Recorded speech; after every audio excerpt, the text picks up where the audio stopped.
గత ప్రభుత్వం చేసిన 10 లక్షల కోట్ల అప్పుతో కూటమి ప్రభుత్వం పాలన మొదలుపెట్టిన రాష్ట్రాల్లో సంక్షేమ పథకాలు అమలు చేస్తూ అభివృద్ధి చేస్తుందని కాకినాడ రూరల్ ఎమ్మెల్యే పంత నానాజీ అన్నారు. Kakinada municipal corporation commissioner C Satyanarayana ఆధ్వర్యంలో కాకినాడ 2వ division G convention function hall నుండి వలసపాకల గ్రామం జంక్షన్ వరకు సుమారు 2,90,00,000 రూపాయల వ్యయంతో నిర్మిస్తున్న రోడ్డుకి రూరల్ శాసనసభ్యులు పంత నానాజీ శంకుస్థాపన చేశారు. ఈ సందర్భంగా ఎమ్మెల్యే పంత నానాజీ మాట్లాడుతూ గత ప్రభుత్వం 10 లక్షల కోట్ల అప్పుతో అప్పగించారని, కనీసం డంపింగ్ యార్డులు లేకుండా రాష్ట్ర వ్యాప్తంగా 80 లక్షల టన్నుల చెత్త రోడ్డు పక్కన వదిలివేస్తే కూటమి ప్రభుత్వం ఏర్పడ్డాక ఆ అప్పుకు వడ్డీ కడుతూ చెత్తను తొలగించి సంక్షేమ పథకాలు అమలు చేస్తూనే అభివృద్ధి పనులు చేస్తున్నామన్నారు.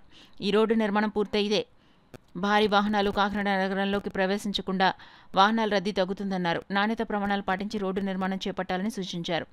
కార్యక్రమంలో ఎమ్మెల్సీ కరి పద్మశ్రీ, రూరల్ ఎంపీపీ నందిపాటి అనంతలక్ష్మి, కూటమి నాయకులు సివిల్ సప్లై డైరెక్టర్ కడలి ఈశ్వరి, వెంకయ్య శ్రీనివాస్ బాబా, రంబాల వెంకటేశ్వరరావు, స్థానిక కూటమి నాయకులు, అధికారులు తదితరులు పాల్గొన్నారు. డంపింగ్ యార్డ్స్ ఎక్కడ పెట్టాలా, చెత్త ఎక్కడ వేయాలా అన్నది దాని మీద ఒక ఆలోచన లేకపోవడంతో 85 నుంచి 90 లక్షల టన్నుల చెత్త కూడా మాకు రోడ్ల వారిని పెట్టేసి ప్రభుత్వం అప్పచెప్పడం జరిగింది.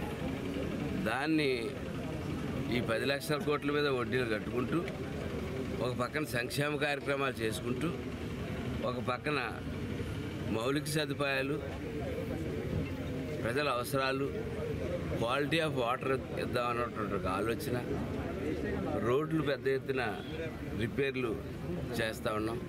ఎన్ఆర్జీసీ ద్వారా పవన్ కళ్యాణ్ గారు పెద్ద ఎత్తున నిధులు తెస్తూ ఉన్నారు. అలాగే ముఖ్యమంత్రి గారు ఏది అడిగినా కూడా కాదనకుండా ప్రతి ఒక్కటి కూడా శాంక్షన్ చేస్తూ ఉన్నారు.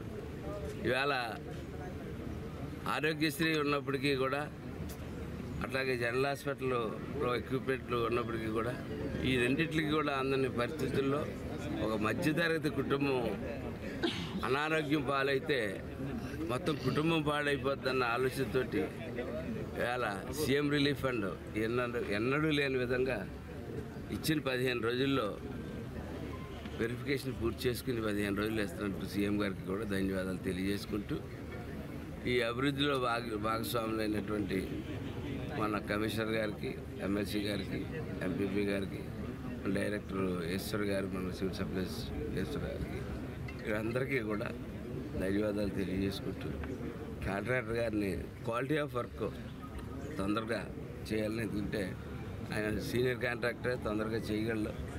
కొంచెం క్వాలిటీ ఆఫ్ వర్క్ చేసి 4 కాలాల పాటు ఇందులో హెవీ వెహికల్స్ వెళ్తాయి కాబట్టి గౌరవ శాసనసభ్యులు, శాసనమండలి సభ్యులు, ఎంపీపీ గారు, ఇతర ప్రజానాయకులందరికీ నమస్కారం. అదే గౌరవ శాసనసభ్యులు, శాసనమండలి సభ్యుల ఆధ్వర్యంలో ఈరోజు మరి ఈ రోడ్డు శంకుస్థాపన జరిగింది. సాధ్యంత త్వరలో ఈ రోడ్డు కంప్లీట్ చేయడం, అదేవిధంగా ఎమ్మెల్యే గారు చెప్పిన విధంగా quality more important than quantity. Quality విధంగా పనిచేస్తుందిగా రిక్వెస్ట్ చేస్తూ మరొకసారి